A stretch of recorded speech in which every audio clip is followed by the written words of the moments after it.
Hey guys, tonight we begin with something that doesn't usually make it into war documentaries or high school history books.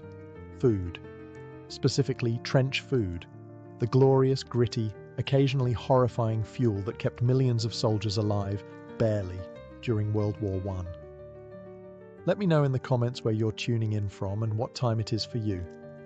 It's always fascinating to see who's joining us from around the world.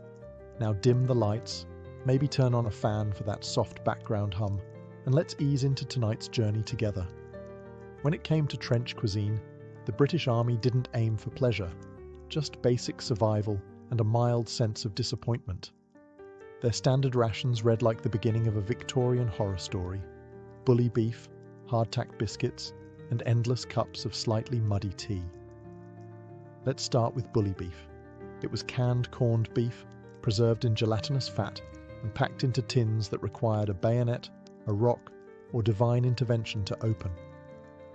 It had the consistency of regret and the flavour of something that used to be meat, maybe, in a past life.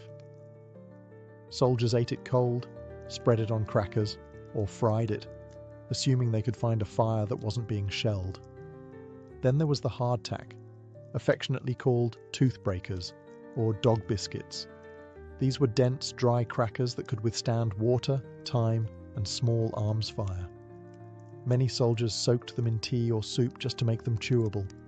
Some swore they were made during the Boer War and simply reissued. That's not a joke. That's logistics. Now, to wash it all down, tea. Sweet, black, and strong enough to stand a spoon upright. It was the one comforting item in the British ration. It was served at all hours and in all situations, before a charge, during a gas attack, after burying a friend. One officer claimed that tea had saved more British lives than any bulletproof vest, but ration quality varied wildly. Frontline soldiers often went days without fresh supplies. When food arrived, it might be waterlogged, mouldy, or looted by rats with better instincts. Some men boiled stews from scrap, bully beef, biscuit crumbs, and a pinch of desperation, and gave it ironic names like trench pudding. The British also handed out a peculiar item called Maconochie stew, a canned concoction of turnips, potatoes, and fat, with the faint aroma of death. Eaten cold, it tasted like grief. Heated up, slightly less so. If the British trench diet was a test of endurance, the French approach was a daily act of culinary defiance. Even in the mud, surrounded by artillery, barbed wire, and death, French soldiers, or poilus, tried to keep mealtime anchored to some vestige of civilization. The foundation of the French ration was bread. Lots of it. Soldiers received loaves of crusty pain de campagne, often baked in massive batches and transported in sacks slung over mules. Was it always fresh? Not a chance. But it was French bread. And even stale, it beat British hardtack on taste and on dental risk. Alongside the bread came cheese, sometimes tinned meat, and when luck was on their side, sardines or beans. But no matter the rest of the meal, one thing rarely failed to arrive: wine. Yes, despite the horrors of trench warfare, French soldiers received regular wine rations, about half a litre per day. This wasn't Chateau Margaux. It was usually weak, sour, and best consumed quickly before the cork remembered it wasn't a seal. But it lifted morale and reminded men they were still human, or at least French. Even in mud and madness, some soldiers tried to cook properly. Makeshift stoves were built from metal tins or salvaged debris. Men would heat water in helmets, stew leftover meat, and stir soups with bayonets. One sergeant famously made omelettes in shell casings. No one asked how he got the eggs. No one wanted to know. The pinard, or wine, became so culturally essential that military leaders worried more about wine shortages than ammunition. Soldiers joked that they could endure machine guns, but not dry canteens. Still, supplies weren't always consistent. During long bombardments, food could rot in transit or arrive filled with shell holes. Rations often had to be shared, bartered, or stolen. But the spirit of the French soldier was clear: If you're going to suffer, at least do it with a crust of bread, a sip of wine, and something vaguely resembling cheese. Early in the war, German soldiers ate surprisingly well. Rations were hearty, organised, and designed with German efficiency. Dark rye bread, sausages, smoked meats, potatoes, sauerkraut, and strong black coffee. For a brief moment, it almost resembled a rustic picnic, if you ignored the rats, the mud, and the screaming shells overhead. But as the war dragged on and the Allied blockade tightened, the German diet underwent a rapid and depressing transformation.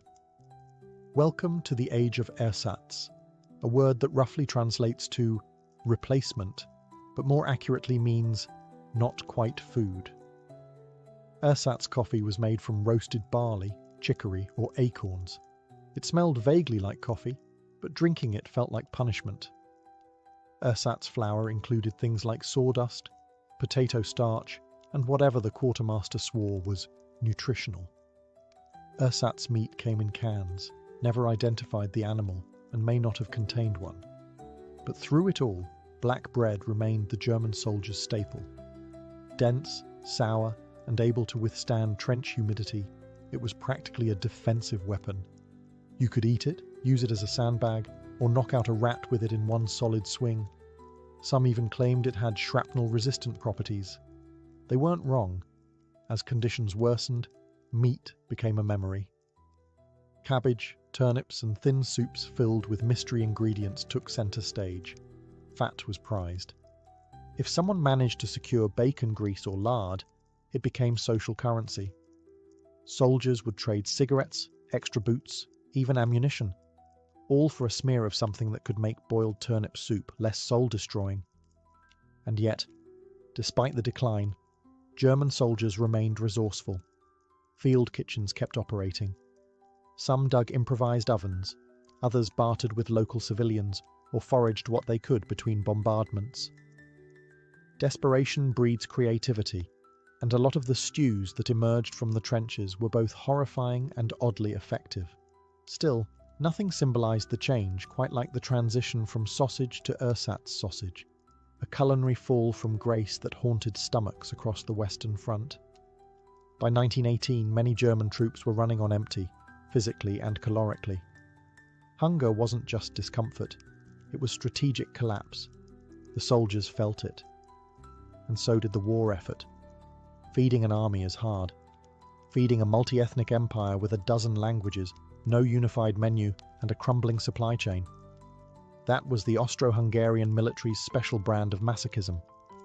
The empire stretched from Vienna to Sarajevo, with soldiers from Hungary, Czechia, Slovakia, Croatia, Poland, and beyond, each with their own dietary preferences and national dishes. The result in the trenches? A culinary identity crisis served lukewarm. Standard rations included black bread, sometimes mouldy and always dense, and soup, the universal answer to what's left in the wagon. The soup might contain beans, barley, old potatoes, dried peas, turnips, or a bone with emotional value. Sometimes all at once. It was referred to lovingly, or bitterly, as Eintopf, meaning one pot, which also described the army's entire food strategy.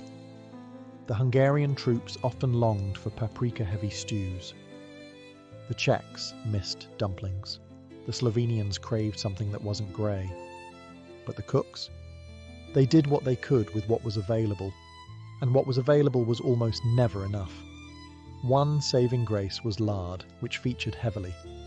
It was smeared on bread, used in soups, and occasionally eaten with a spoon if things got really bad. Nutritional? Arguably. Delicious? No. But in trench warfare, calories beat cuisine every time. Logistics were a nightmare. Supplies got delayed, lost, or rerouted.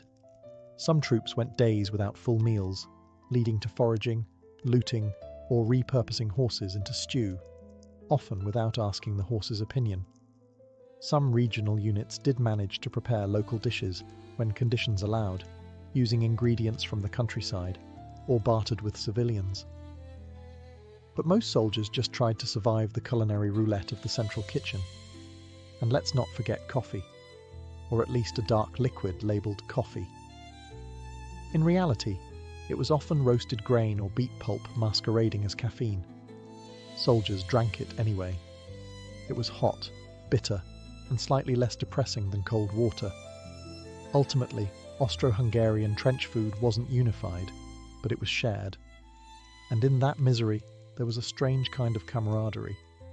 After all, if you can survive boiled turnip stew and shellfire in the same afternoon, you're bonded for life.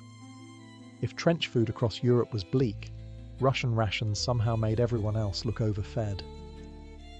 The Russian soldiers' menu during World War I was an exercise in austere suffering, fortified by orthodox faith and extremely low expectations. The staple? Black bread, dense, sour, and usually frozen solid in winter. It was hacked apart with bayonets or smashed on rocks. If you could chew it without fracturing a molar, congratulations. You were halfway to sustenance. Next came sallow, cured slabs of pig fat, served cold.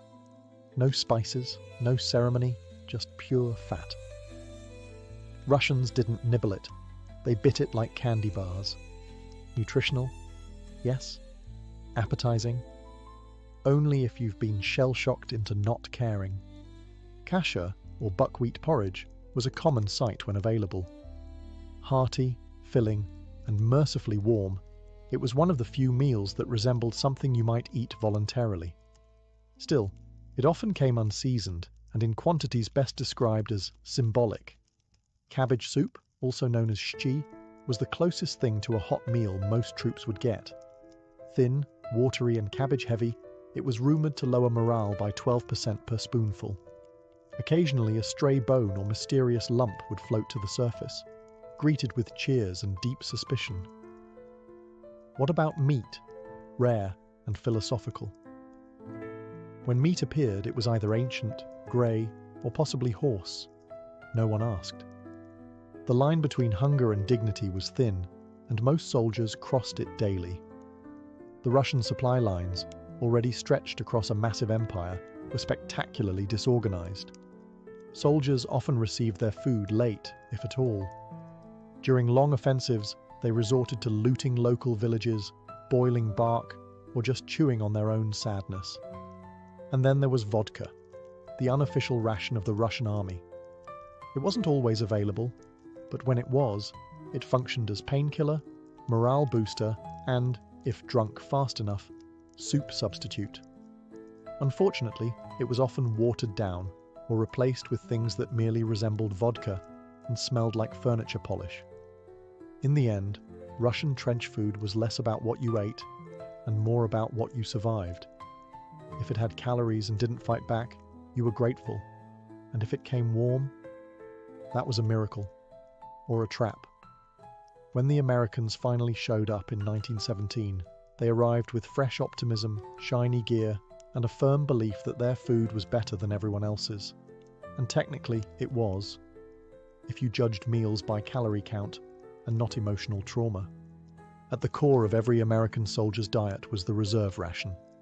A lovingly packed death row of canned meat, hardtack biscuits, coffee, sugar, salt, and the most American of condiments, 3 cigarettes per meal.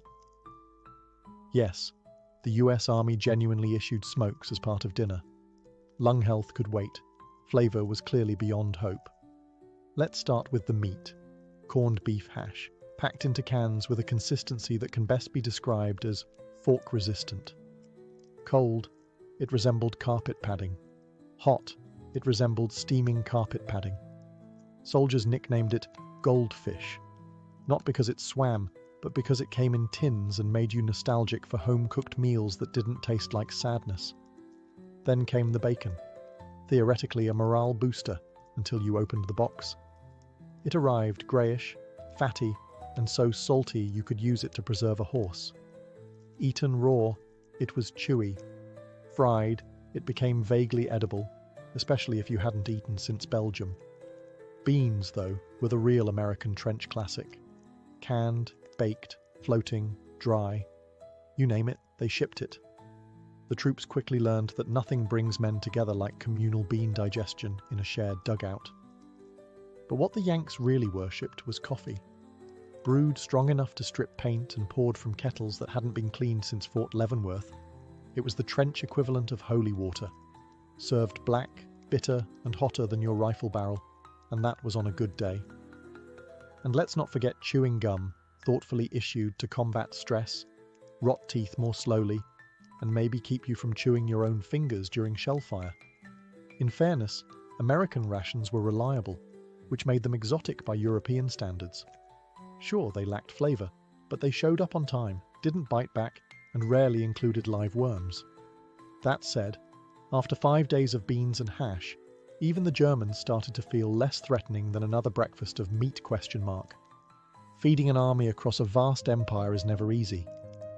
Feeding an army across deserts, mountains, and collapsing infrastructure, with one foot in the 20th century and the other in complete logistical chaos? That was the Ottoman Empire's trench kitchen. The average Ottoman soldier, often Turkish, Arab, Kurdish, or from other far-flung regions, received rations that were sparse, repetitive, and perfectly calibrated to induce culinary despair. The staple was lentils. Boiled into mush, fried into patties, or simply stared at in silence, lentils were the backbone of the trench diet. Not by choice, by inevitability. Onions were the next big hit. Raw, pickled, or roasted if you could find fire. Nutritionally honest, but emotionally devastating. And then there was flatbread, which was actually decent when fresh. But this was the trenches, so it rarely was. Once hardened, it doubled as armor plating or emergency sandals. Meat? Let's not be greedy. When it arrived, it was usually salted lamb or goat, chewy, gamey, and old enough to remember the Crimean War. Most soldiers saw meat only on special occasions or in dreams. In the meantime, they made do with bulgur, rice, or whatever didn't fight back in the supply sack. The Ottoman supply chain, never known for speed, frequently broke down. Food was carried in carts, on mules, or on the backs of soldiers themselves. If it rained, supplies got soaked. If it was sunny, they spoiled. If it was neutral weather, they got stolen. There was no winning. To their credit, many Ottoman soldiers were decent field cooks. Using nothing but a dented pot, a pinch of cumin, and sheer willpower, they could turn rations into something resembling food. But let's be clear, this was creative survival, not fine dining. The real tragedy? No coffee. At least not the good kind. Once a staple of the empire, proper Turkish coffee became a casualty of war. What replaced it was bitter, thin, and brewed from roasted chickpeas or acorns. It did not inspire poetry. Canadian soldiers entered the war under British command, and therefore inherited the British ration system. This meant they too were blessed with the holy trinity of trench cuisine: bully beef, hardtack, and tea. But while the food was the same, the attitude was very, very Canadian. Let's begin with the dreaded bully beef, still the same tin of glistening compressed regret as issued to the British, except colder and possibly frozen solid. In winter, Canadian troops reportedly used unopened cans as ice bricks. In summer, they just left them unopened for safety reasons. Hardtack was another joy. The biscuit equivalent of a concrete slab, it was dry, flavourless, and occasionally dated to the previous war. Soldiers dunked it in tea, soup, or anything wet enough to prevent emergency dental surgery. One Canadian private claimed he used his as a doorstop after the war. It worked perfectly. And then, of course, there was tea. Strong, hot, and brewed at every opportunity. Even under shellfire, Canadian troops could be seen crouched behind sandbags, clutching steaming enamel mugs like they were warding off demons. Tea wasn't a drink. It was a national identity with caffeine. Unlike their British counterparts, some Canadians brought homegrown morale boosters. A bit of maple syrup smuggled from home. Maybe some molasses cookies in a tin from a prairie aunt. These treasures were rare and naturally shared with everyone, because it's hard to eat while someone's watching you with frostbitten eyes. And let's not forget the bacon, issued in generous blocks of salty, fatty meat. It was fried over improvised fires whenever someone dared risk attracting artillery. Canadians learned quickly that bacon is wonderful, right up until a rat tries to steal it mid-sizzle. The Canadian supply system, while still reliant on the Empire's larger logistics network, tended to function a bit more efficiently, or at least creatively. Rations were stretched, swapped, and occasionally liberated from nearby units with fewer lookouts. When the British Empire called, India answered, sending over 1 million troops to fight in a war that had nothing to do with them, and even less to offer them in terms of familiar food. Indian soldiers, many of whom followed strict religious or cultural dietary rules, quickly learned that trench rations were less about sustenance and more about identity loss by the spoonful. The standard British ration, bully beef, hardtack, and tea, was, to many Indian soldiers, completely inedible. Hindus were offered beef, Muslims were handed pork, and everyone, regardless of background, was forced to eat something that tasted like colonial indifference. To their credit, many Indian units refused to eat forbidden meats, even under fire. Instead, they pooled resources, cooked separately when allowed, and used anything from dented pots to steel helmets to boil dal, rice, or sabzi. On good days, they managed to replicate simple dishes. On bad days, they boiled onions and hoped for divine intervention. Spices, crucial in Indian cooking, were rare, unless smuggled in care packages or liberated from British officers' stores. Without them, every dish tasted like Europe, grey, wet, and vaguely resentful. British commanders, always keen to misunderstand everything, occasionally tried to improve matters by issuing curried bully beef, which was just regular bully beef sprinkled with imperialism and mild regret. Despite the indignities, Indian soldiers improvised. Chapatis were made with trench flour fried on shovels, lentils were soaked in mess tins. Some men carried spice mixtures in small cloth bags, guarding them more closely than their rifles. And whenever there was time, meals were shared communally. The food may have been thin, but the dignity was thick. But this wasn't just about flavour, it was about faith. Getting the wrong food wasn't just inconvenient, it was spiritually disastrous. Some refused rations for days. Others bartered with local civilians or other colonial troops to survive without compromise.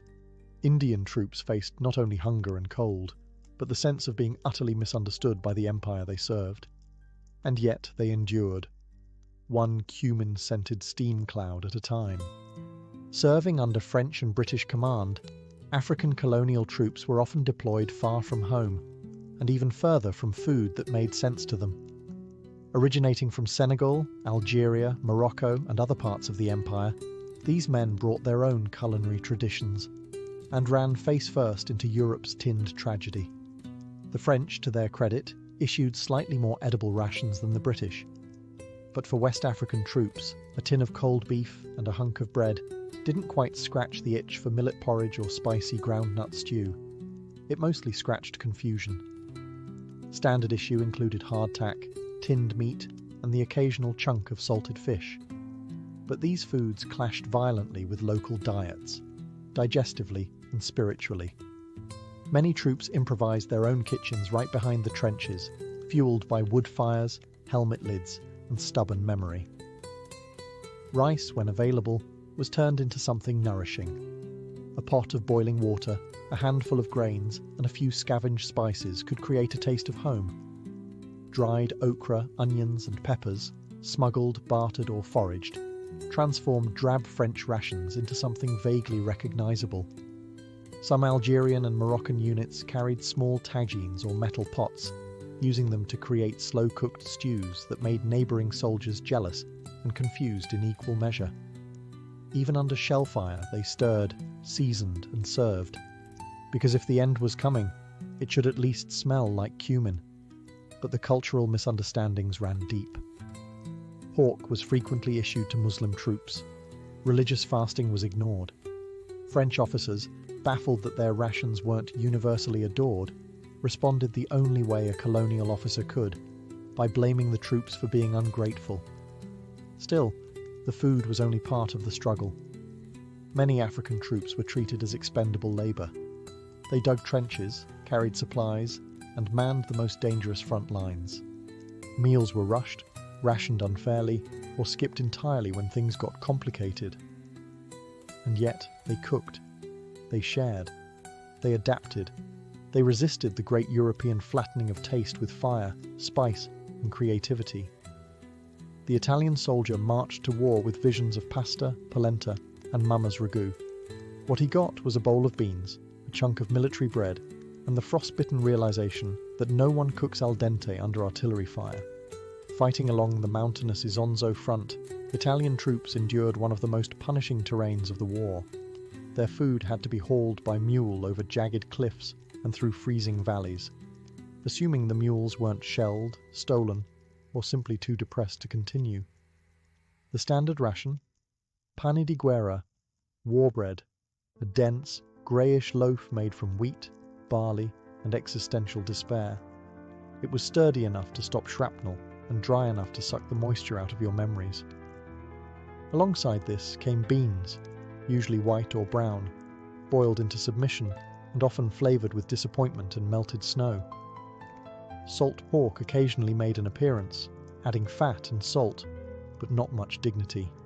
The meat was tough and stringy, often hacked straight from frozen slabs with trench knives or creative profanity. If the supply lines held, a big if, soldiers might get macaroni or polenta, though both arrived cold, congealed, and far from poetic.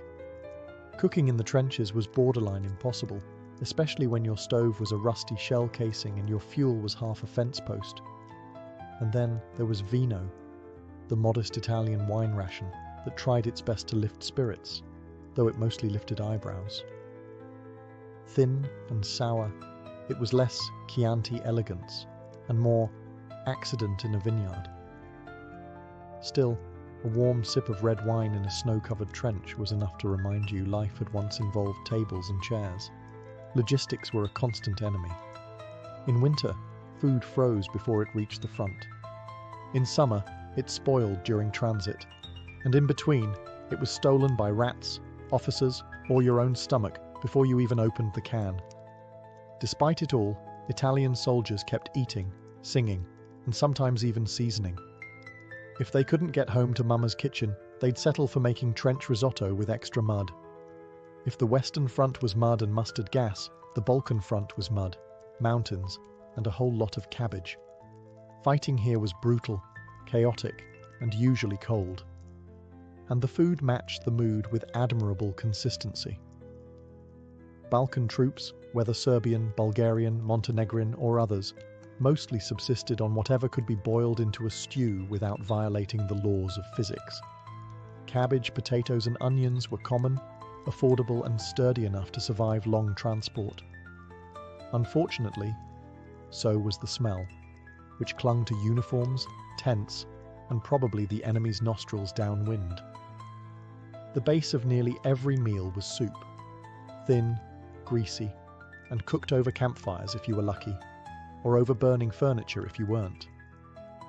A good soup might contain beans, barley, or a mystery legume donated by fate. A great soup might contain actual meat, usually mutton, pork fat, or in extreme cases, a former cavalry horse who had served honourably, and then, well, deliciously. Bread was present when available, but often scarce. Soldiers sometimes fashioned biscuits from flour and water, dried hard as stone, and used interchangeably as food and blunt instruments. Coffee was rare, and usually replaced with roasted barley or acorns, a pattern seen across the war's poorer fronts. The resulting beverage looked like mud, smelled like firewood, and functioned mainly as a warm liquid placebo. Balkan soldiers, many of whom were peasants before the war, were used to making do with little. Improvisation was key. A scrap of smoked meat, a sprig of wild herbs, or the occasional garlic clove could elevate a bucket of boiled despair into something almost nourishing. Almost. Unfortunately, supply lines in the Balkans were imaginative. Roads were primitive, railroads non-existent in many areas, and food often travelled by ox cart or sheer hope. Rations arrived late, incomplete, or never. Foraging became a necessary skill. Stealing from abandoned villages was common. Trading cigarettes for eggs? Practically an Olympic sport. Yet morale somehow persisted. Because nothing brings men together like suffering over the same pot of overcooked cabbage. If trench rations were bad, prisoner of war meals made them look gourmet. Captured soldiers in World War I found themselves stuck in camps where the only thing worse than the company was the cooking. If one can call boiling despair into a pot cooking. The standard POW meal across most camps, German, Russian, French, British, was soup. Always soup. Thin, grey, occasionally warm, and often described by survivors as watery cabbage or hot liquid with floaters. No one knew what floated. No one wanted to ask. Alongside this culinary swamp came a chunk of bread, usually stale and dense enough to serve as a doorstop or bludgeon. This bread was often stretched with sawdust or potato starch, depending on who was pretending it was still edible. Meat was mythical.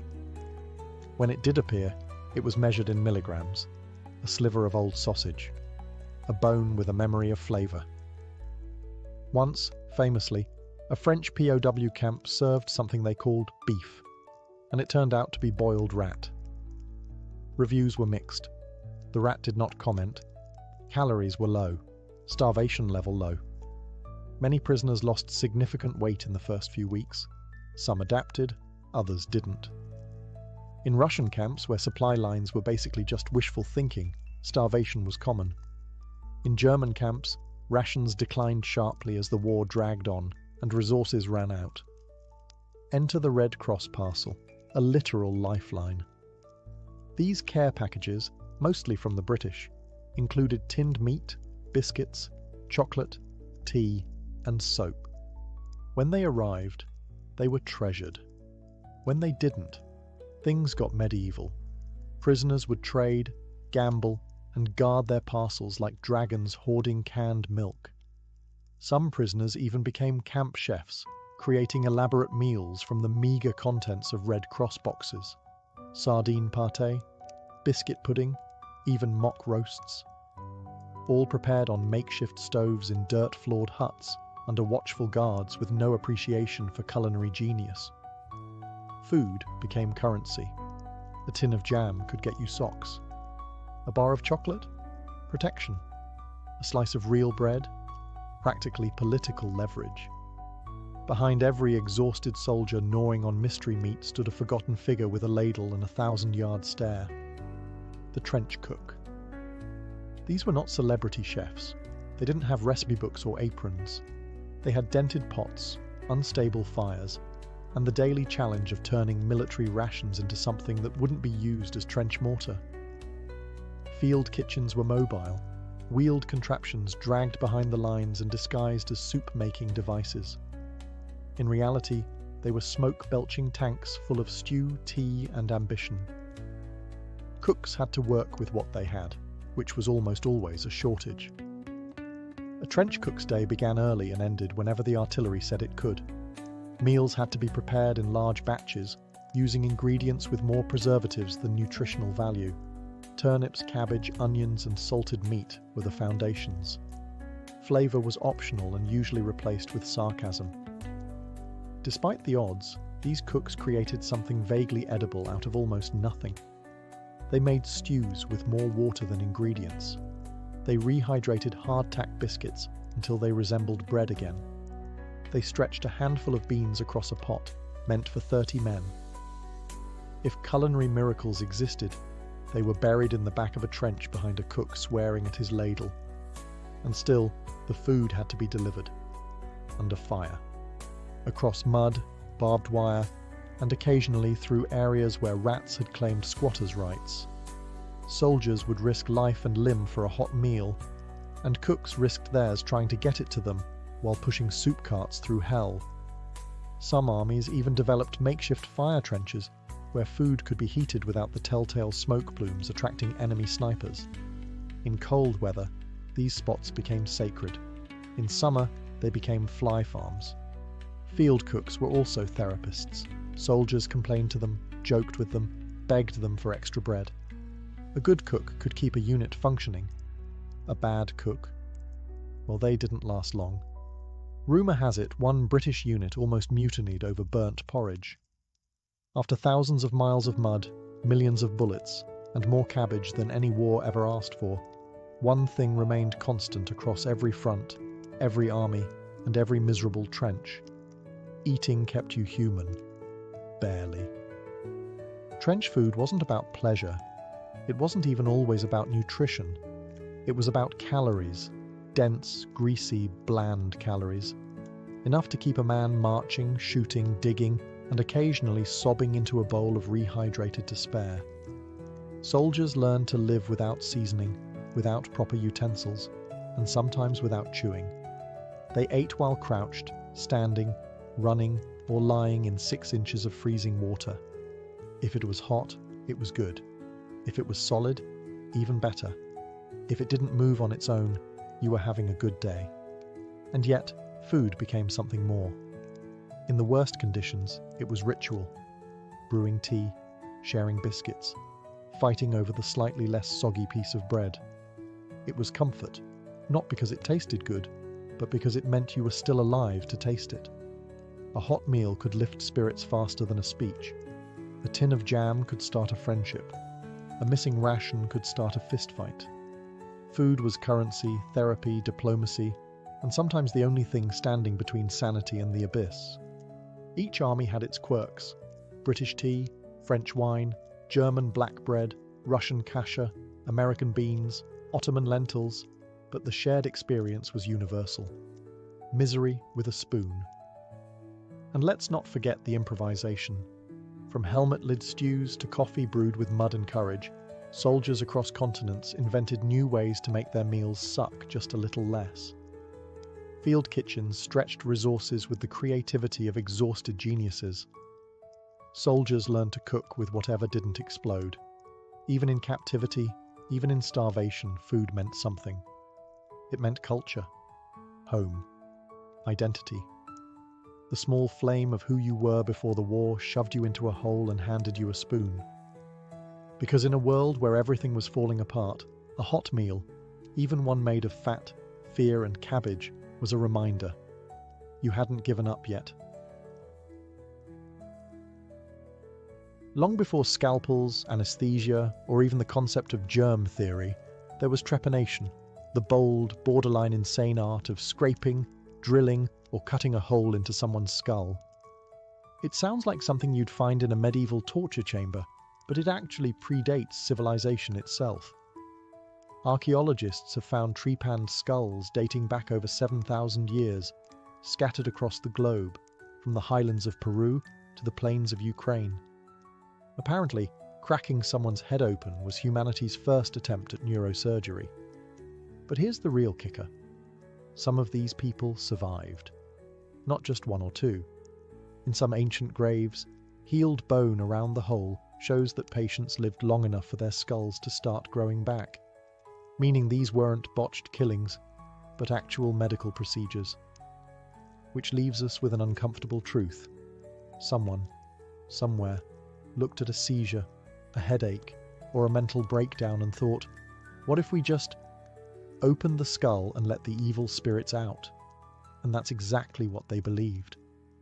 Early medicine wasn't about bacteria or tumours. It was about spirits, curses, and imbalance. Trepanation wasn't seen as risky. It was therapeutic.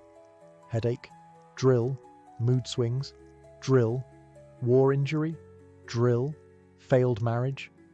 Okay, probably not that, but you get the idea. The tools used were, let's say, rustic. Flint scrapers, obsidian knives, and later bronze instruments were used to make perfectly circular openings. It's believed that sometimes the patient was awake, held down by helpful friends or family. No anesthetic, of course, just sheer willpower, adrenaline, and maybe some fermented berry juice if you were lucky. What's astonishing is the precision. Some skulls show clean, symmetrical holes, better than what some first-year med students could manage. These early surgeons, while lacking modern knowledge, had developed consistent techniques that were passed down through generations. And while their understanding of the brain was about as sophisticated as astrology, their practical skill with a chisel and some nerve was undeniable. If there was one ancient civilization that treated surgery with a surprising mix of science and superstition, it was the Egyptians. These linen-wrapped morticians didn't just excel at preserving the dead, they were also quite good at patching up the living. Thanks to the Edwin Smith Papyrus, a 3,600-year-old surgical manual that reads like a battlefield medic's diary, we know the Egyptians had procedures for fractures, dislocations, abscesses, and even spinal injuries. It's practically the ancient version of WebMD, minus the part where every symptom leads to death. Egyptian surgeons operated under the watchful gaze of their gods, especially Imhotep, the architect-turned-physician-turned-deity. If your skull was cracked or your shoulder dislocated, your doctor might first mutter a few prayers, consult the stars, and then reach for his obsidian scalpel. Surgery wasn't just a physical practice, it was spiritual warfare against disease and evil spirits. Their tools were surprisingly sophisticated. Bronze scalpels, forceps, hooks, cauterizing irons, and bone saws. Sure, they weren't sterilized, unless waving incense over them counts, but they were used with careful methodology. The Egyptians knew how to stitch wounds, drain abscesses, and even treat fractures with splints made from reeds and linen soaked in resin. And when it came to infection, enter the MVP of the ancient Egyptian medicine cabinet, honey. Antibacterial, sticky, and surprisingly effective, honey was slathered onto wounds to keep them clean and promote healing. It worked so well, in fact, that modern science has confirmed its usefulness. Imagine surviving a crocodile bite only to be treated with the same thing you put in your tea. But the Egyptians also had their limits. They were wary of anything involving the belly or the brain. Internal organs were considered divine and off-limits. So if you had a stomach ulcer or brain tumour, your odds weren't great. Unless, of course, your condition happened to be something that could be soothed with a poultice, a chant, or a strategically placed amulet. Still, Egypt gave us one of the first medical systems that tried to separate treatment from sheer guesswork. Even if the diagnosis sometimes included a curse or two, their approach to surgery was detailed, organized, and shockingly advanced for a society that mummified cats. And if you're wondering, yes, the same people who built the pyramids could also remove a splinter with divine precision. Long before modern hospitals and sterile gloves, ancient India had a man named Sushruta, a physician so skilled and methodical that he's often referred to as the father of surgery. And no, this isn't one of those titles we just toss around. This guy literally wrote the book on surgery. It was called the Sushruta Samhita, a Sanskrit medical text compiled around 600 BCE, and it described over 300 surgical procedures, 120 instruments, and techniques that would make your average medieval barber surgeon faint. Sushruta was no back-alley butcher. He performed complex operations with remarkable finesse: cataract removals, hernia repairs, bone realignment, amputations, and even cosmetic surgery. That's right, India gave us the first known rhinoplasty. If your nose got chopped off, which thanks to the criminal justice system of the time wasn't exactly rare, Sushruta could fashion you a new one using skin from your cheek or forehead. No anesthesia, of course. Just a stiff upper lip and some herbal wine to take the edge off. Surgery in ancient India was deeply intertwined with Ayurveda, a holistic system of healing that balanced body, mind, and spirit. While surgery was considered a last resort, preferably after herbs, massages, prayers, and the occasional cow urine therapy, it was still practiced with impressive technical understanding. Wounds were cleaned with alcohol, sutured using plant fibers, and dressed with antiseptic herbs.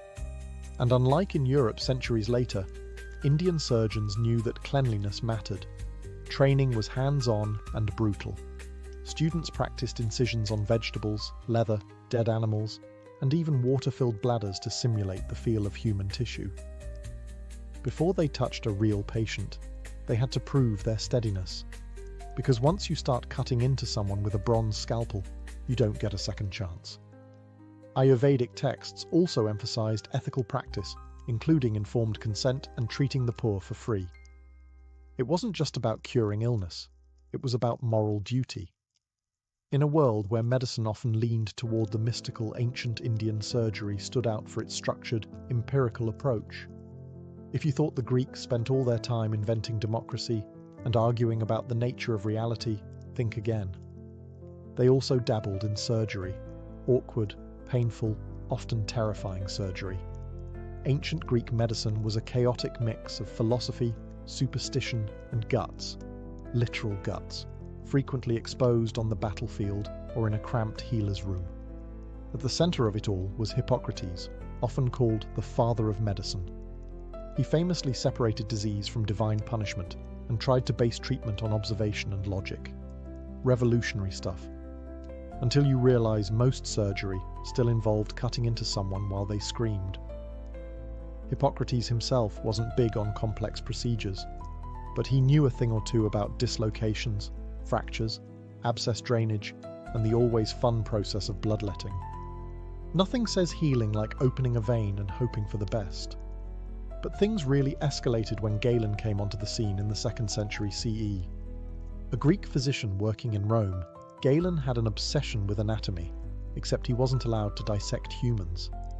So, like any enterprising scientist of the day, he turned to monkeys, pigs, and the occasional gladiator for practice.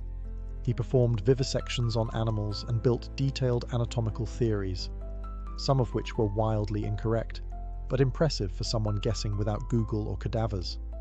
Greek surgical tools were surprisingly advanced: scalpels, forceps, catheters, bone saws, and hooks.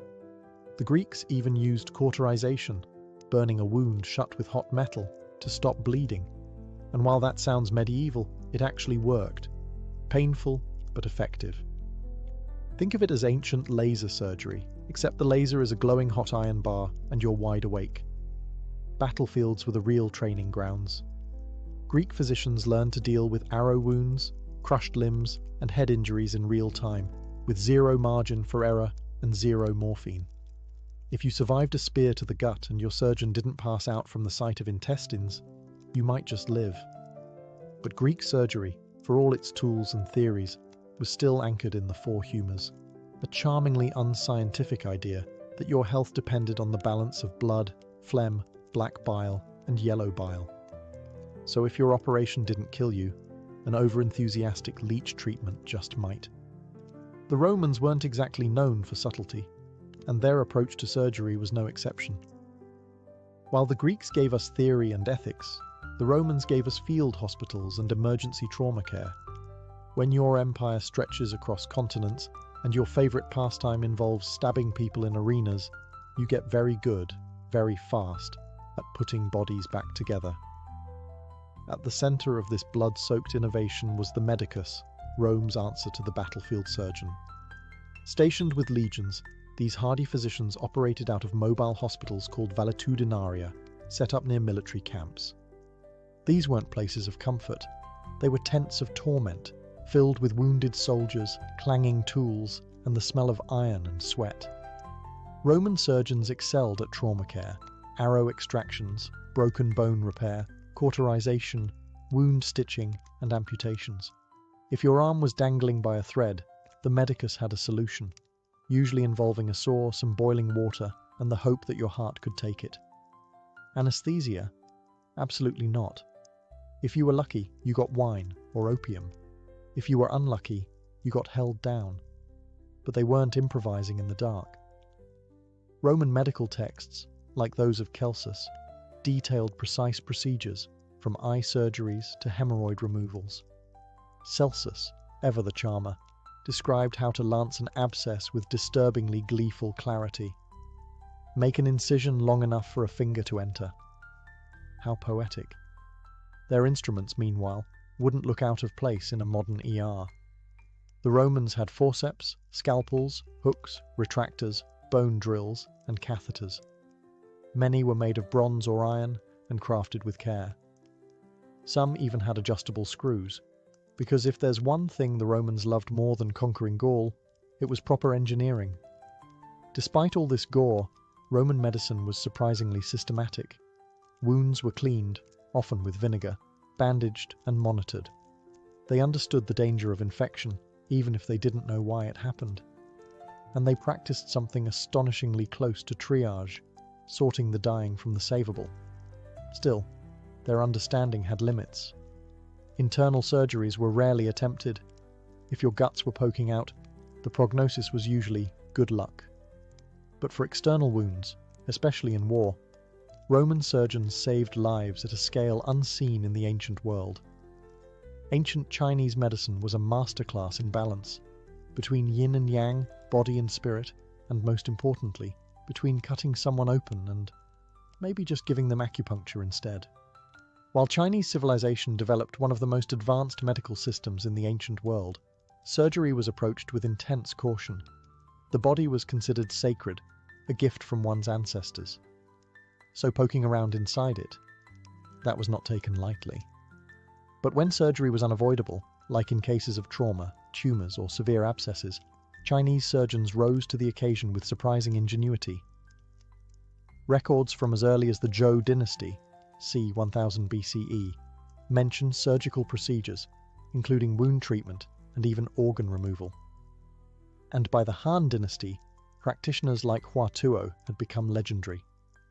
Hua Tuo wasn't just some herbalist with a lucky streak. He was a pioneer. He performed abdominal surgeries and tumor excisions, and even used anesthesia. Let that sink in. While much of the ancient world was just offering patients a stick to bite down on, Hua Tuo created an anesthetic mixture called Ma Fei San, made from wine and powdered herbs like datura. Basically, it was ancient knockout juice, and it worked, allegedly. His most famous procedure? Opening up a warlord's abdomen to remove diseased tissue, then stitching him up, successfully. Though, as is tradition with trailblazing geniuses, Hua Tuo was later executed by a suspicious emperor who thought he was plotting sorcery. Great for science, bad for job security. Chinese surgical tools included bronze knives, needles, hooks, and cauterization irons, many of which mirrored modern instruments. But while the tools were there, the philosophy often discouraged invasive treatment. Illness, according to traditional Chinese medicine, TCM, came from disharmony in the body's energy pathways, the meridians, not from rogue organs or bad blood. So surgery was often the last resort, preceded by herbal therapy, massage, cupping, or acupuncture. Even so, the Chinese medical texts like the Huangdi Neijing show an impressive understanding of anatomy and injury management. They may not have dissected corpses like the Greeks, or patched up legions like the Romans, but when they operated, they did so with purpose, precision, and surprising sophistication. In the ancient cities of the Maya, Aztec, and Inca, surgery wasn't just a medical procedure. It was often tangled in ritual, warfare, and sheer practical necessity. While these civilizations are best known for stepped pyramids and human sacrifice, their surgical knowledge, especially in bone repair, wound care, and cranial modification, was far more advanced than many would guess. Let's start with their favorite surgical tool, obsidian blades. Razor sharp, sterile when freshly broken, and capable of slicing at a molecular level, obsidian scalpels were sharper than modern steel. In fact, some modern surgeons have experimented with obsidian blades because of how cleanly they cut tissue. The downside? They shatter. So, not exactly OSHA approved. The Inca, high in the Andes, were particularly famous for trepanation. Yes, more skull drilling. Archaeological evidence shows that Inca surgeons performed hundreds, if not thousands, of these procedures to treat head trauma, likely caused by slingstones or clubs in battle. Astonishingly, some patients survived not one, but multiple trepanations. Their recovery rates were often better than those in 19th century Europe, which tells you just how bad 19th century Europe was. The Aztecs, meanwhile, had a whole toolkit of plant-based anesthetics. They used herbs like toloch, a type of datura, to dull pain and induce sleep, which was probably a good idea considering how often limbs needed to be amputated due to infection, frostbite, or punishment. Wounds were cleaned with urine or chili pepper tinctures, a strategy both antiseptic and memorable. Medical knowledge was closely guarded and passed down by tlacopanim, healers and surgeons, often trained from a young age. They treated abscesses, stitched wounds with maguey cactus fibers, and even reset fractures using splints made from wood or reeds. They understood that infection could kill and made efforts to clean and close wounds properly. But as in many ancient cultures, the line between medicine and ritual was thin. Surgery could be a healing act or a ceremonial one. Sometimes cutting into flesh wasn't to save life, but to appease gods or read omens. If there was a moment in history when surgery got a proper upgrade, it was during the Islamic Golden Age. Between the 8th and 13th centuries, while most of Europe was busy bleeding patients with leeches and prayers, scholars in places like Baghdad, Cairo, and Cordoba were translating, preserving, and revolutionizing ancient medical knowledge. And nowhere did this fusion of scholarship and scalpel shine brighter than in Persian and Arab surgical advancements.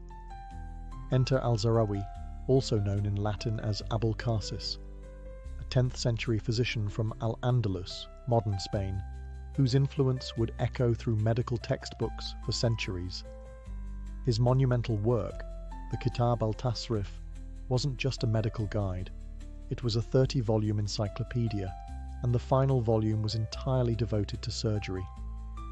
The man didn't just list tools, he illustrated them. Over 200 surgical instruments, from forceps to scalpels to catheters, many of which bear a striking resemblance to what you'd find in a modern OR. Al-Zahrawi described treatments for fractures, cauterizations, dissections, and even cesarean sections and dental procedures. He emphasized precision, hygiene, and patient aftercare, a revolutionary concept in an age where post-op care often meant good luck and don't bleed on the floor. His work spread like wildfire. Translated into Latin, it became a standard surgical reference in Europe for over 500 years. This wasn't fringe knowledge, it was mainstream medical authority. Persian polymaths like Avicenna, Ibn Sina, also contributed heavily to surgical philosophy, even if he leaned more toward diagnosis and internal medicine. His canon of medicine outlined when and how surgery should be used and warned against operating when simpler remedies would suffice, advice that many modern surgeons could still take to heart. What made Islamic surgery exceptional was its balance of science, ethics, and documentation. Surgery wasn't just guesswork or superstition.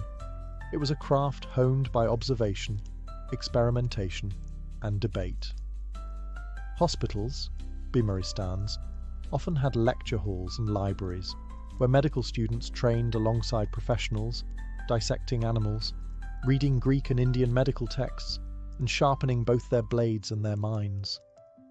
After the scalpels have dulled, the obsidian shattered, and the trepanation holes healed, or didn't, what are we left with?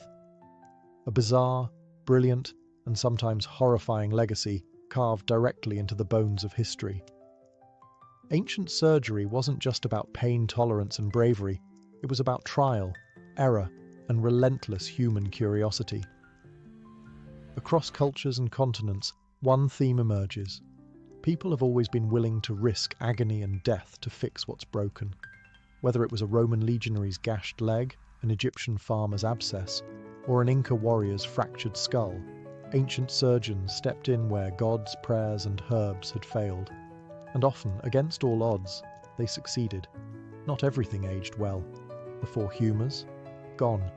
Evil spirits as a diagnosis? Retired. Urine as antiseptic? Hard pass.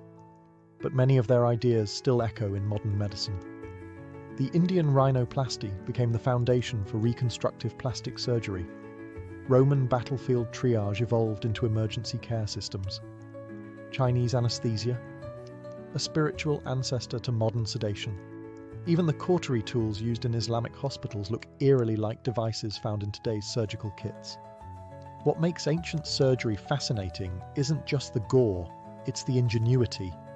These early practitioners had no microscopes, no understanding of microbes, and zero access to anesthesia. Yet they improvised, often brilliantly. They sharpened stones into scalpels, used wine and herbs as painkillers, and crafted metal tools that wouldn't look out of place in a 19th century drawer. It's also worth noting how cultural context shaped surgical decisions. In some places, like India and Persia, surgery was a respected profession backed by ethical codes and formal training. In others, it was a desperate act reserved for battlefield necessity or ritual. Some civilizations prioritized spiritual harmony, others bodily repair. Some poked, others prayed. Many did both. And yet, behind every successful operation was a terrifying gamble. No antibiotics, no numbing agents. Just hope, and maybe a chant or two. Before we dive into spirals, sunbursts, and eagle-winged warriors, we need to meet the people beneath the ink, the Illyrians. Not a single unified nation, but rather a mosaic of fierce, tribal peoples scattered across the Western Balkans, from the Adriatic Sea to the Dinaric Alps. Today, their lands stretch across modern-day Albania, Montenegro, Kosovo, Bosnia, parts of Croatia, and beyond. For centuries, they were known to the Greeks, feared by the Romans, and practically allergic to central authority. The Illyrians weren't scribbling epic poetry or founding marble cities. They were forging swords, raiding neighbours, and building hill forts that stared down anyone foolish enough to invade. The Greeks called them barbarians, mostly because the Illyrians had a habit of ignoring polite diplomacy and going straight for the throat. But despite that reputation, they had an incredibly rich cultural identity, visible not in scrolls but in symbols, carved, painted, and tattooed onto their bodies. They lived in tightly knit tribal groups, each with its own chieftain, customs, and often distinct symbolic languages. These symbols weren't decorative, they carried power, memory, and meaning. For the Illyrians, body art wasn't fashion, it was function, deeply tied to tribal identity, ritual practice, military status, and perhaps even spirituality. Archaeological finds, such as the Glasinac burial mounds and Tepes Hill necropolises, give us glimpses into their world. Jewellery etched with sun motifs, bronze plates depicting birds of prey, and pottery adorned with spirals. And while the skin doesn't survive the centuries, ancient authors fill in the gaps. Roman and Greek writers, Pliny the Elder, Strabo, and others, mention the Illyrians' use of tattoos, sometimes with a mix of admiration and horror. They weren't alone in the ink game, of course. Many ancient warrior societies, Scythians, Thracians, Celts, practiced tattooing. But the Illyrians, they embraced it like few others, embedding it in rites of passage, warrior pride, and feminine adornment. To truly understand Illyrian body art, you can't just look at what they wore. You have to imagine what they carried on their flesh: sun wheels to honour their gods, eagle feathers for courage, and sacred spirals echoing life, death, and the eternal cycle of war and rebirth. The Illyrians were a people of action. Their history is written not on paper, but on bone, bronze, and skin. When your alphabet is oral and your history is carved into hillsides, symbols become everything. The Illyrians didn't write epic sagas, but they were masters of visual language, embedding powerful meanings into their body art, jewellery, weapons, and ritual objects. To them, a spiral wasn't just a pretty shape, it was the very map of existence. Let's start with the spiral. Found carved into stone slabs, etched onto pottery, and inferred from art recovered in Illyrian burial sites, the spiral was one of the most recurring motifs. Its meaning? Likely tied to cycles, birth, death, rebirth, and possibly the sun's eternal rise and fall. For a warrior society that lived hard and died young, this was a comforting, defiant symbol. Life always returns, and if not you, then your bloodline. Then there's the sun disk, another frequent emblem. The Illyrians were sun worshippers, or at least sun-conscious. The solar wheel, often surrounded by radial lines or encircled in dots, represented vitality, divine favour, and masculine power. A man with a sun symbol inked on his chest may not have had six-pack abs, but he was broadcasting cosmic strength all the same. eagles and birds of prey were also prominent. These weren't cute sparrows. They were symbols of war, nobility, and the divine connection between earth and sky. Roman accounts even mention that some Illyrian tribes, like the RDA, carried eagle standards into battle. An eagle tattoo, likely etched in jagged geometric lines, signified a man of rank, or at the very least, someone not to mess with. Geometric patterns, zigzags, triangles, and wave-like motifs are also seen repeatedly on artifacts and were likely mirrored in tattoos. These weren't random. Zigzags could symbolize lightning or water, while triangle clusters may have represented fertility or family lineage. A woman's tattoo might honor motherhood or tribal loyalty, just as a man's might celebrate bloodshed or divine favor. What's striking is how unified yet varied the symbols were. Some were clearly tribal markers, while others were spiritual sigils or personal totems. Each design was a declaration: who you were, what you believed, and how you wanted to be remembered. To the Illyrians, symbols were identity. You didn't just wear them, you became them. They were etched into the skin as if to say, this is me, and this is forever. While the Illyrians didn't leave behind instruction manuals, the tools of their trade still whisper secrets through archaeology. And when it comes to body art, that whisper involves needles, ash, and a lot of pain. Illyrian tattooing, like most ancient traditions, was almost certainly a manual process. That meant no buzzing machines, no sterile gloves, just sharpened bronze or bone needles, rudimentary pigment, and a very steady hand. Some of the finest examples of Illyrian craftsmanship include delicate bronze pins, often thought to be fibulae or sewing tools, but some may have doubled as tattooing instruments. And if you think it's a stretch to imagine a warrior priest dabbing ash into someone's open skin with a bronze pin, you haven't met the Illyrians. The pigment, most likely a mix of charcoal, soot, and possibly ground herbs, blended into animal fat or oil to create a sticky, ink-like paste. This wasn't just to get the job done, it also had ritual significance. Some tribes may have mixed in sacred ashes, taken from burned totems or ceremonial fires, turning tattoos into portable talismans. The process likely involved puncturing or slicing the skin, rubbing the pigment in, and allowing it to heal, if infection didn't get there first. Healing would have involved honey, animal fat, or herbal salves, all known to the Illyrians through their close connection to nature and early forms of folk medicine. But these tattoos weren't done at random. They were likely applied during ceremonies or rites of passage, moments of transformation, a boy earning his first kill, a woman entering marriage, a warrior rising in rank. Some tattoos might even have been earned through ordeals, a scar becoming sacred once the ink sealed it. Pain wasn't a side effect, it was part of the point, and not everyone got one. Tattooing may have been limited to elites, warriors, or those in spiritual roles, a kind of inked aristocracy. Or in some tribes, it may have been widespread, used to distinguish clans or family lineages, much like tartans or totems in other ancient cultures.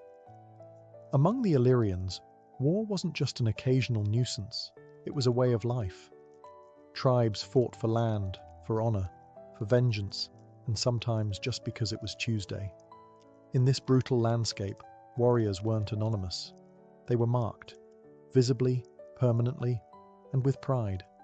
Tattoos were not decorations, they were announcements. Imagine a warrior standing shirtless on a rocky hilltop, scarred and sunburned, the outline of a sun wheel or eagle wing spread across his chest. That wasn't ink for vanity. It was identity made flesh. It told his enemies where he came from, what he had endured, and how far he would go in battle. In a world with no written language, your skin was your resume. According to Roman sources like Pliny the Elder, many Illyrian tribes tattooed their bodies not just for aesthetics, but as rites of passage into warriorhood. A spiral etched into the arm might mark a first battle survived. An eagle on the back?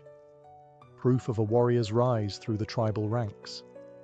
Tattoos acted like living medals, except instead of hanging on a wall, they bled when you moved. There's evidence that certain designs were clan-specific, marking a warrior's tribe or bloodline. This wasn't just a cultural flex, it was practical. On a chaotic battlefield, being able to identify friend from foe mattered. And after the battle, a tattoo might help return a body to its people, or explain why it didn't make it home. The placement of these tattoos was just as intentional. Chest and shoulders for rank, arms and hands for martial achievements. The back might bear symbols of divine protection, perhaps sun discs or thunderbirds, calling down the favour of celestial gods. And yes, some Illyrian warriors likely tattooed their faces, either to terrify enemies or honour the gods.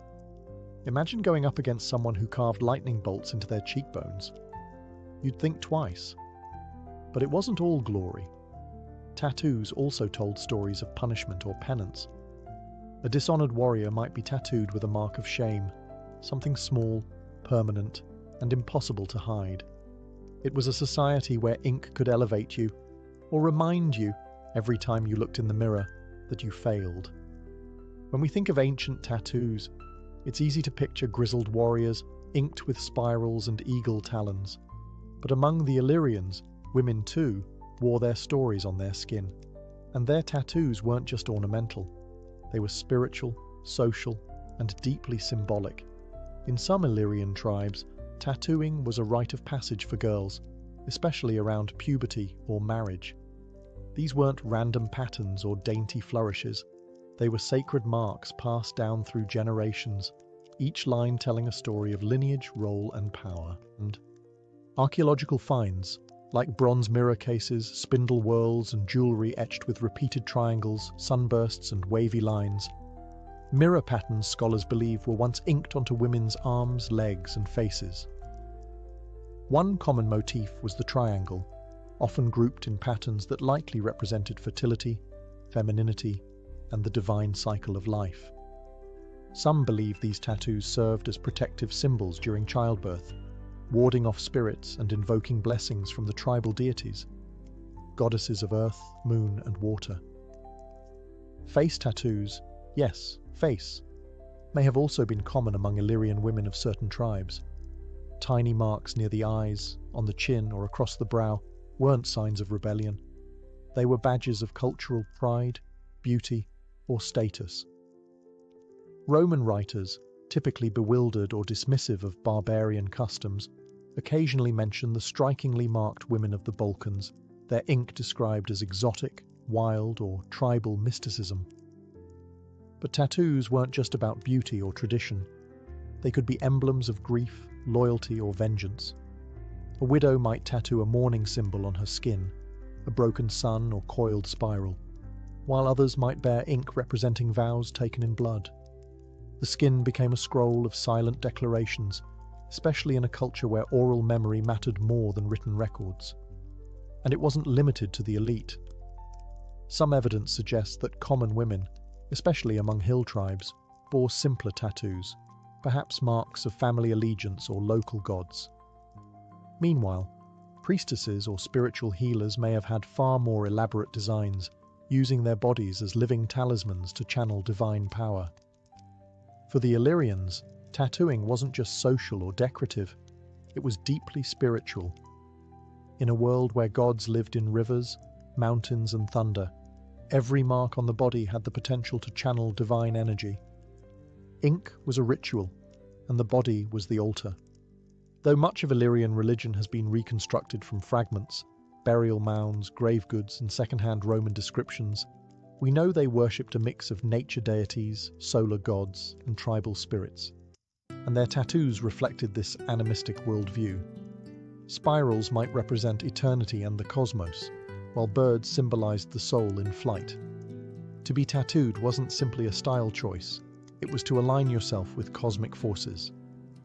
Many scholars believe tattoos were applied during seasonal festivals or initiation rites, overseen by tribal shamans or priestesses. These were no quiet, private moments. They were public ceremonies, sometimes involving drumming, chanting, and ritual pain. The act of bleeding was seen as part of the offering, pain forged a connection between the human and the divine. Certain symbols may have been reserved only for those who had undergone spiritual training. A healer, for instance, might bear a mark of the earth goddess, or a series of protective bands down their arm intended to ward off malevolent spirits. Warriors could receive sacred symbols before heading into battle, not just as morale boosters, but as magical armor, visible pledges of loyalty to the gods. There's also speculation that tattoos played a role in funerary practices. Bodies discovered in Illyrian necropolises are often surrounded by symbolic objects: mirrors, bird effigies, sun discs. If the skin had survived, it might have revealed matching ink, meant to guide the deceased into the afterlife or signal their status to the ancestors.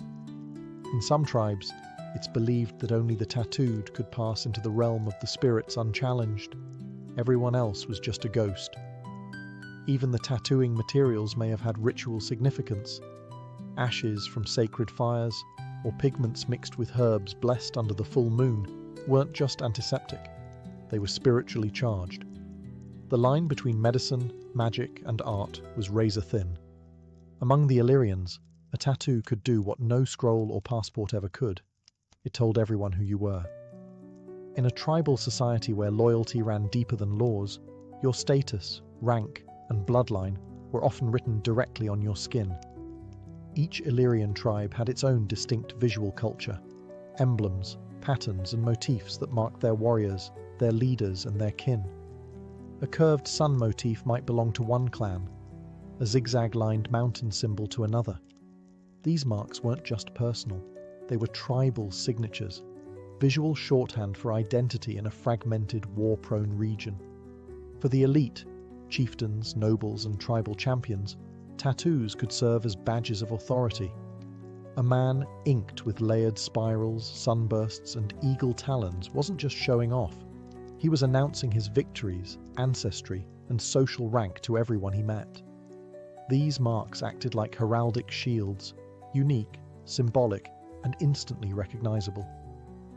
Women of high status may have worn more intricate designs, tattoos arranged in rows or mirrored shapes across the forearms or collarbone, symbolizing fertility, spiritual favor, or noble lineage. Some motifs likely indicated a woman's connection to a priestess class, tribal oracle, or healer lineage. Status wasn't just for warriors. There's also strong evidence that kinship tattoos existed, simple symbols shared across families to indicate belonging. Think of it like an ancient surname, except it was permanent, visible, and woven with myth. In battle or in life, it told others, "I am of this blood," and that could either save you or mark you for vengeance. Placement mattered. Upper arms and chests were prime real estate for warriors, signaling strength and achievements. Facial tattoos were reserved for those with sacred or social importance, often worn with pride but never lightly. A symbol on the hand might mean sworn defender of this clan. A mark on the back might indicate a protector role, or perhaps a reminder of some personal oath. As tribes fought, merged, or dissolved, these symbols served as cultural anchors, a permanent reminder of where you came from, no matter how borders shifted. In a world where identity was constantly tested by war and survival, the ink on your body could speak louder than any words. When the Romans marched into Illyrian territory, they didn't just conquer with legions, they brought with them a very different worldview. To the Roman eye, Illyrian body art was something between barbaric ritual and tribal witchcraft. And as with most things the Romans didn't understand, they reacted with a mix of disdain, fear, and grudging fascination. Roman historians like Strabo and Pliny the Elder describe Illyrians as tattooed savages, their skin covered in strange patterns that marked them as uncivilized. Of course, this was rich, coming from a culture that loved public executions and wore wolf pelts for fun. But still, Illyrian tattoos became one of the visual symbols that set these people apart, and not in a good way. To Roman elites, body art was shameful. Tattoos in their world were associated with criminals, slaves, and soldiers, not warriors or nobility. So when the empire absorbed Illyrian territories, One of the first cultural casualties was tattooing. It was discouraged, suppressed, and in some cases, outright banned. But erasure was never that simple. Roman soldiers stationed in the Balkans sometimes adopted local customs, tattoos included. There's evidence that Illyrian auxiliaries serving in the Roman army kept their tribal markings, and while they might have traded in their traditional gear for a Roman larica, the symbols on their skin whispered a different loyalty. Meanwhile, Illyrian women likely continued the tradition in private, passing down symbols and meanings long after Rome tried to erase them. Cultural memory, after all, is stubborn, and tattoos, especially the homemade kind done in secret, are even more so. Ironically, as Roman influence spread, so did a modified version of Illyrian body art.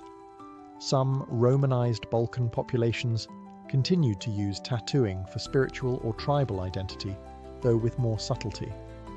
The original meanings may have faded, but the impulse, the need to mark the skin with story and identity, persisted.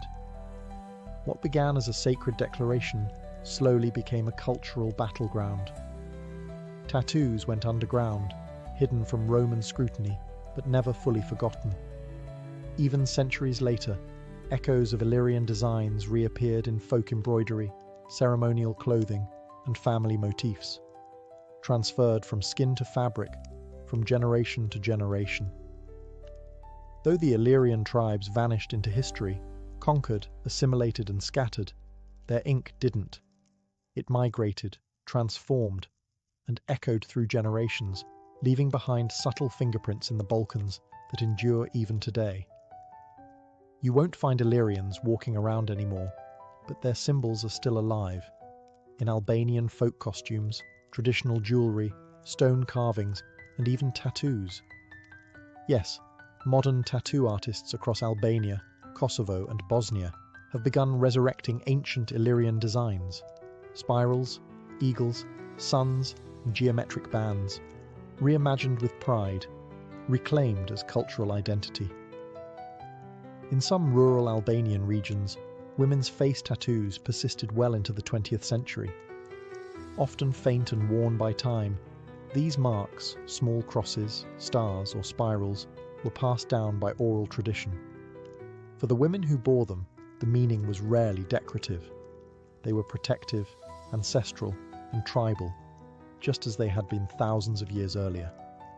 Even outside of tattoos, Illyrian symbols have made their way into modern state iconography.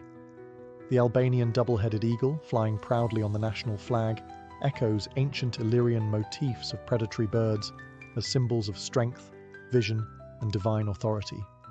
Historians argue whether the eagle symbol travelled directly from Illyria or through Byzantine heraldry, but in the minds of many Albanians, it's a direct cultural heir. In contemporary culture, especially among Balkan youth searching for roots beyond Roman ruins and Ottoman legacies, Illyrian imagery has become a kind of subcultural renaissance. Artists, musicians, and scholars reference Illyrian designs in fashion, album covers, murals, and digital art. What was once lost in burial mounds is now printed on t-shirts and inked across chests, not as costume, but as reclaiming. Academic interest is resurging too. Archaeologists and historians continue to uncover artifacts with unmistakable body art motifs, while linguists try to trace Illyrian names and words in regional dialects. And as DNA technology advances, even biological links to Illyrian populations are being explored, adding new dimensions to old ink. So while the original meanings may be buried under centuries of conquest, suppression, and cultural drift, one thing is clear: the Illyrian tradition of marking the body as a statement of identity, honor, and belonging never truly died. It was simply waiting for the next generation to listen. And when they did, they didn't write it in books, they wrote it in ink, just like the ancestors. Born in 1485 in the small town of Medellin in the Kingdom of Castile, Hernán Cortés came into the world with no royal title, no army, and no land, just ambition and a knack for ignoring authority. He was a thin, restless boy sent to study law at the University of Salamanca where he learned just enough Latin and legal theory to get bored and drop out. Spain, after all, was bursting with tales of new continents, indigenous empires, and unimaginable riches across the Atlantic. Why read dusty law scrolls when you could steal an empire? In 1504, at the age of 19, Cortés set sail for the New World, landing in Hispaniola, the Spanish base in the Caribbean. He quickly embedded himself in colonial society, taking land, managing enslaved laborers, and gaining political clout. By 1511, he joined Diego Velázquez on the brutal conquest of Cuba, where he earned a reputation for courage, cunning, and a dangerous tendency to defy orders. He was rewarded with wealth and influence, but he wanted more, much more. By 1518, rumours swirled of a vast empire to the west. Rich cities, feathered warriors, and gold piled like firewood. Velázquez, now governor of Cuba, reluctantly appointed Cortés to lead an expedition to explore and trade along the coast of Mexico. But as Cortés prepared his ships, Velázquez had second thoughts and revoked the order. Cortés, in typical Cortés fashion, ignored him.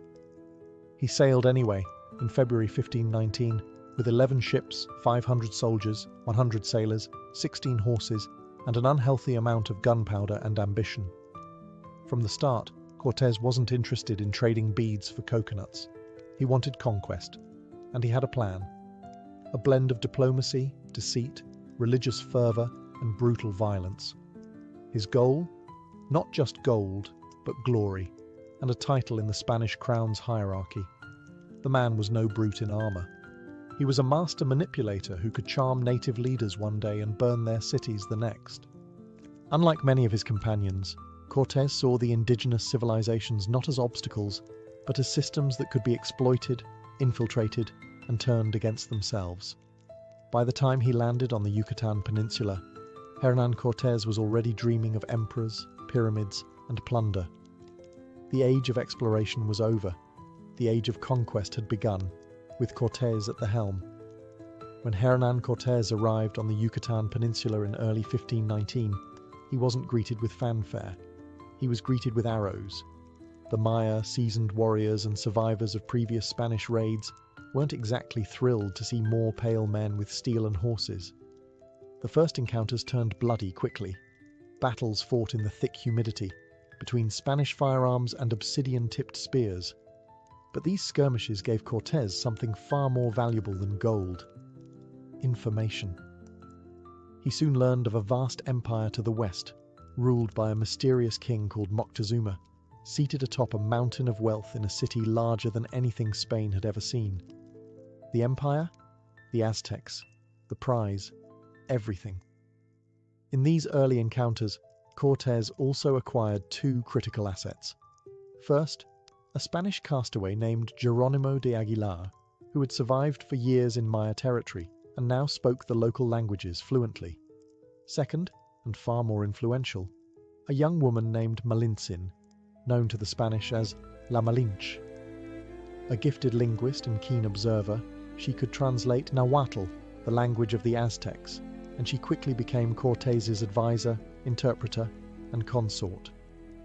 Through her, Cortés gained not just words, but power. Armed with these linguistic tools, Cortés began his real conquest, not with swords, but with strategy. As he advanced along the coast, he encountered the Totonacs, a tribe oppressed by Aztec tribute demands. Sensing opportunity, Cortés offered protection, and in return, the Totonacs offered men, food, and local knowledge. It was the first of many indigenous alliances that would become central to his campaign. Then, in a show of irreversible intent, Cortés committed the most dramatic gesture of his career. He scuttled his ships, burned them, sank them. Whatever the version, the message was clear: no turning back. His men would conquer or die trying. The Spanish were now land-bound invaders in a foreign continent, surrounded by unknown enemies, unfamiliar diseases, and vast empires. But Cortés had something his adversaries didn't: a fragmented political landscape he could manipulate, a hunger for glory, and a mind that played war like chess. The conquest of the Aztec Empire wouldn't start in Tenochtitlan. It started here, in the jungles of the Yucatan, with blood, alliances, and a translator who would shape the fate of continents. With his ships destroyed and his men committed, Hernán Cortés turned inland, toward the beating heart of the Aztec Empire, the fabled city of Tenochtitlan. But getting there wasn't just a matter of marching, it was a masterclass in manipulation, bloodshed, and betrayal. His first major obstacle and opportunity was the Tlaxcalans, fierce mountain warriors who had resisted Aztec dominance for generations. At first, they met the Spanish with spears, slings, and all-out war. The fighting was brutal. Cortés's muskets and cavalry caused chaos, but the Tlaxcalans refused to break. The Spanish were outnumbered, exhausted, and nearly overwhelmed. And then, suddenly, Cortés offered them peace. Peace, and a chance at revenge. The Tlaxcalans, seeing in Cortés a weapon to aim at their Aztec overlords, accepted. They didn't trust him, but they hated Moctezuma more. The alliance was forged in blood, and it gave Cortés something Spain could never have provided. Thousands of indigenous warriors who knew the terrain, the politics, and the Aztec psyche. With Tlaxcalan support, Cortés moved on to Cholula, a wealthy city and a religious center. But something went wrong. Whether a planned ambush or a misunderstood signal, Cortés ordered a massacre. Spanish soldiers and Tlaxcalan allies stormed the city, slaughtering nobles and priests. Temples burned. The message was unmistakable. Submit or perish. And then came the moment Moctezuma couldn't ignore. Cortés approached Tenochtitlan, the Venice of the New World, a floating metropolis of dazzling temples, canals, and stone causeways. Built in the middle of Lake Texcoco, it was unlike anything the Spanish had ever seen. And shockingly, Cortés was welcomed. Moctezuma, uncertain whether Cortés was a man or a god, invited him into the city. The Spanish entered as honored guests, but Cortés had no intention of leaving. He took Moctezuma hostage in his own palace, a bloodless coup fueled by diplomacy and fear. Cortés was now inside the empire, manipulating it from within. He didn't just seize power, he began dismantling the spiritual foundations of the Aztec world. Temples were defaced, idols destroyed, crosses erected in their place. Cortés wasn't just waging war, he was unmaking a civilization, brick by brick, god by god. And the clock was ticking. The Spanish were few, the city was watching, and in the shadows, resistance was beginning to boil. Hernán Cortés had done the impossible. He'd seized the heart of the Aztec Empire without a pitched battle, but holding a city of 200,000 people with a few hundred Spaniards and some tribal allies, that was fantasy. The thin veneer of control was already cracking, and it didn't take much to shatter it completely. While Cortés played puppet master in Tenochtitlan, trouble brewed behind him. A rival Spanish expedition, sent by Diego Velázquez to arrest him for insubordination, landed on the coast. Cortés left the capital in the hands of his lieutenant, Pedro de Alvarado, and marched out to deal with the threat. He defeated the newcomers, absorbed their men into his ranks, and returned, only to find the city in chaos. Why? Alvarado had done what conquistadors did best. He massacred unarmed Aztec nobles during a religious festival. Thousands were slaughtered inside a temple courtyard. Blood soaked the altars. It was an unforgivable insult, and it lit the fuse of a full-scale uprising. Tenochtitlan exploded. The Spanish were besieged in the palace, trapped in a city they no longer controlled. Streets turned into kill zones. Bridges were pulled up. Stones, arrows, and rage rained down. Cortés brought back reinforcements, but it was too late. Moctezuma, once the emperor of the Aztecs, now a prisoner of his own hospitality, was dead. Accounts differ. Some say he was killed by his own people, enraged by his weakness. Others claim the Spanish murdered him when he became a liability. Either way, his death marked the end of diplomacy and the beginning of carnage. Cortés had no choice but to flee. In the dead of night on June 30th, 1520, the Spanish attempted a desperate escape across the causeways. The Aztecs were waiting. Hundreds of Spaniards and thousands of Tlaxcalan allies were slaughtered. Gold-laden soldiers sank into the lake. The night would be remembered forever as La Noche Triste, the night of sorrows. Cortés barely escaped with his life. Bloodied, humiliated, and broken, he retreated to Tlaxcala. But he wasn't beaten. He would regroup. And when he returned, it wouldn't be as a guest or intruder. It would be as a destroyer. The empire had drawn blood. Now Cortés would return with fire. After the disaster of La Noche Triste, Hernán Cortés did what most men wouldn't. He came back stronger. Retreating to Tlaxcala, he rebuilt his army, not just with Spaniards, but with tens of thousands of indigenous allies. For every enemy Cortés had made, he found two more who hated the Aztec yoke.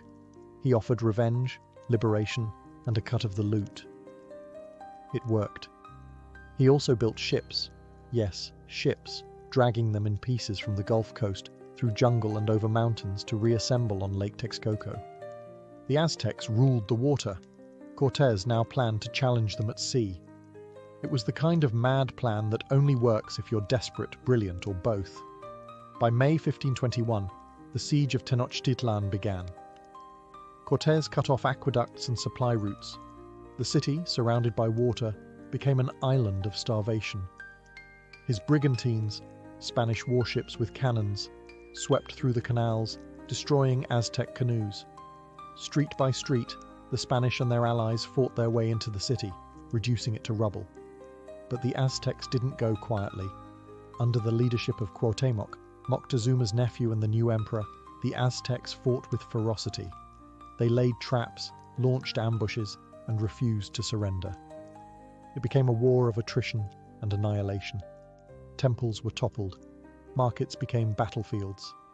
Disease, starvation, and fire did the rest. Meanwhile, smallpox, likely introduced by a single infected Spanish slave, ripped through the population. The epidemic did what steel and gunpowder couldn't. It wiped out entire neighborhoods, decimating warriors and priests alike. It's estimated that tens of thousands died before they ever saw a Spanish sword. By August 13th, 1521, after 93 days of siege, the once mighty Tenochtitlan was a smoking ruin. Cuauhtémoc was captured while trying to flee across the lake. He was brought before Cortés, proud, defiant, and defeated. And just like that, the Aztec Empire ceased to exist. Cortés entered the shattered city not as a visitor, but as its conqueror. He had turned a collection of alliances and bold gambits into one of history's most dramatic military victories. But he didn't just topple a ruler. He obliterated a civilization. Temples were leveled, codices burned. A new capital, Mexico City, would rise from the ruins. And Cortés, he had won an empire, but the blood was ankle-deep. With Tenochtitlan reduced to rubble, Hernán Cortés stood atop the ashes of an empire. But conquest was only step one. Now came colonization, and Cortés was eager to reshape the Aztec world in the image of Spain. The city was renamed Mexico Tenochtitlan, and later just Mexico City, quickly becoming the capital of New Spain. Where once stood temples dedicated to Huitzilopochtli and Quetzalcoatl, now rose Catholic cathedrals, built, quite literally, using the stones of the old gods. The Spanish weren't just replacing rulers, they were rewriting reality. Cortés acted swiftly. He distributed encomiendas, land grants that came with indigenous laborers. While Spain called it a system of protection and conversion, in practice it was slavery, in all but name. Former Aztec nobles who cooperated were given minor titles. Those who resisted were silenced, permanently. The survivors of Tenochtitlan faced forced labor, disease, famine, and relentless Christianization. The Spanish crown, meanwhile, had a problem. Cortés had defied orders, scuttled his ships, started a war, and created an empire, all without royal permission. He had made himself a marquis, distributed wealth like a king, and minted his own version of law. To some, he was a hero. To others, a dangerously ambitious renegade. Back in Spain, the monarchy sent inspectors, clerics, and rival officials to investigate. Cortés was summoned back to defend himself, and though he retained some honours and titles, the crown never fully trusted him again. His grip on New Spain slowly slipped as royal authority reasserted control. Still, the damage was done. Over the next decades, millions of indigenous people would die, mostly from disease, but also from war, forced labour, and cultural destruction. Whole cities vanished, languages faded. What remained was a hybrid world, part Spanish, part indigenous, and permanently changed. Cortés tried to reclaim his influence with expeditions into Central America, searching for new kingdoms to conquer. But he never repeated the triumph of Tenochtitlan. He returned to Spain rich but politically marginalized, resented, sued, and slowly forgotten. Yet the legacy he left behind was irreversible. With the fall of the Aztecs, Cortés had opened the floodgates. Conquistadors, priests, and settlers poured into the Americas, all chasing gold, glory, or God. He hadn't just claimed a city, he had reshaped a continent, forever. While the Aztec Empire fell with fire and steel, the Maya were a different story entirely. Hernán Cortés may have crushed Tenochtitlan, but when he turned his gaze southeast toward the Mayan lowlands, he encountered something far more frustrating than a single city-state, a labyrinth of kingdoms, jungles, and endless resistance. In 1524, driven by ambition and rumors of gold and glory beyond the mountains, Cortés led an expedition into what is now Honduras and Guatemala. It was supposed to be quick, another sweep of conquest, another feather in his blood-stained cap. Instead, it became a march through hellish terrain. The jungles were dense, the rivers unpredictable, and the enemies elusive. Cortés wasn't fighting a centralized empire. He was confronting dozens of Maya city-states, each with their own rulers, languages, and grudges. And they didn't roll over. The Maya were no strangers to war. Though their classic-era cities had faded by the 9th century, many still had functioning militaries, fortified towns, and traditions of guerrilla resistance. They attacked supply lines, ambushed from the trees, and disappeared into the canopy. Unlike the Aztecs, who had ceremonial rules for warfare, the Maya fought to exhaust, confuse, and harass. They didn't need to win battles, they just needed to outlast their invaders. Cortés made temporary alliances, intimidated some towns into submission, and raised others. But for every victory, he lost men to disease, starvation, and mutiny. His own soldiers began to question his judgment. One of his most humiliating moments came when he had to arrest and execute his own followers for conspiracy, in the middle of the jungle. The Maya campaign achieved little. Cortés managed to reach Honduras and assert Spanish dominance over a few territories, but he never truly conquered the Maya. In fact, some Maya cities wouldn't be fully subdued until the late 1600s, over a century after Cortés died. The jungle, the fragmentation, and the Maya's resilience made them one of the longest-holding indigenous powers in the Americas. For Cortés, the journey was a bitter reminder. Not every kingdom falls like Tenochtitlan. He had crushed an empire, but the Maya, rooted in vines, stone, and silence, would not be so easily erased. While Hernán Cortés brought muskets, swords, and cavalry to the Americas, his most effective weapon was one he never controlled: disease. Long before the final Aztec warriors fell, smallpox, measles, and influenza had already begun their quiet genocide.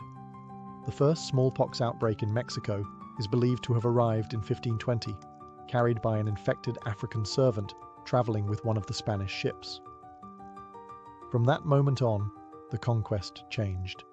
The Aztecs could fight steel, they could resist religious imposition, but they could not fight something they couldn't see, touch, or understand. Within a year, smallpox swept through Tenochtitlan, weakening the defenders just as Cortés returned to lay siege. Entire families died in their homes. Priests, generals, and city leaders, those who held the empire together perished in weeks.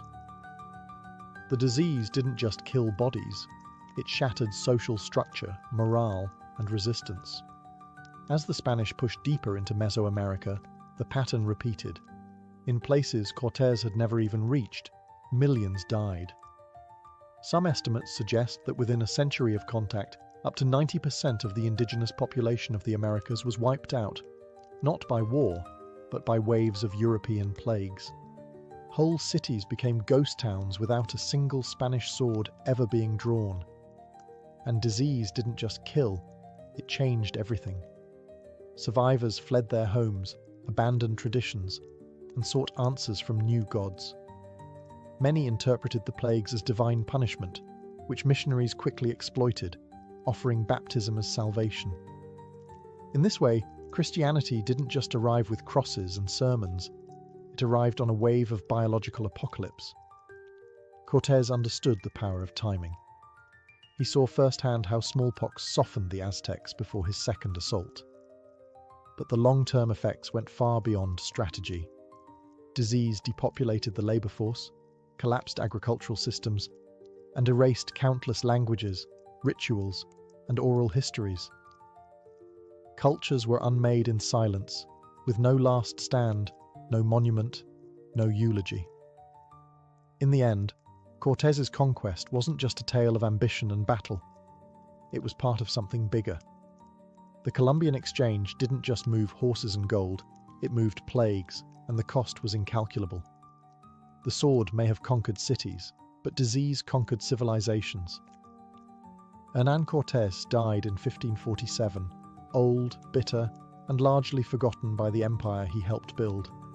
Once hailed as the man who toppled the Aztec Empire, he spent his final years battling lawsuits, enemies, and his own fading relevance.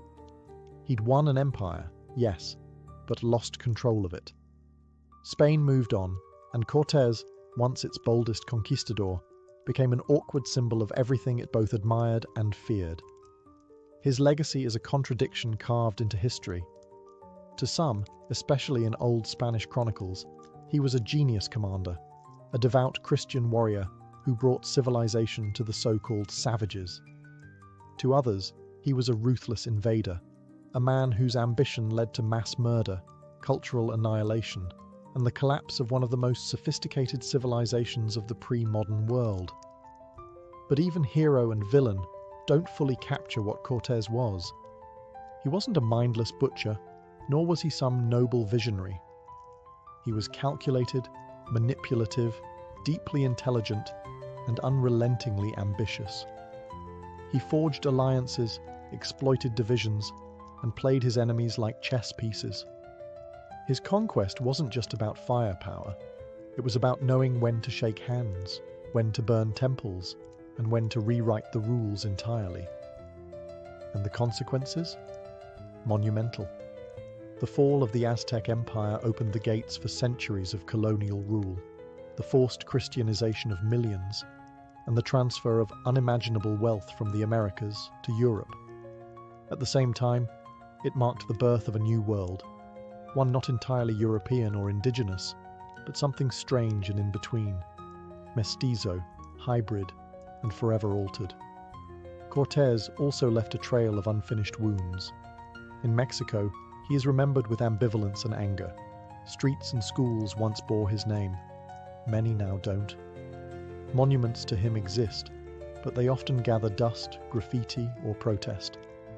He's the man who brought Spanish, Catholicism, and Western architecture, and the man who destroyed temples, languages, and entire ways of life. Even his remains are controversial. Buried, moved, hidden, his bones, like his story, refuse to rest peacefully. So who was Hernán Cortés? Conqueror, destroyer, founder, traitor, visionary, criminal? Or perhaps something worse, a man who changed the course of history, not because he was extraordinary, but because he was perfectly suited to a violent, opportunistic age that rewarded bold men who acted without hesitation.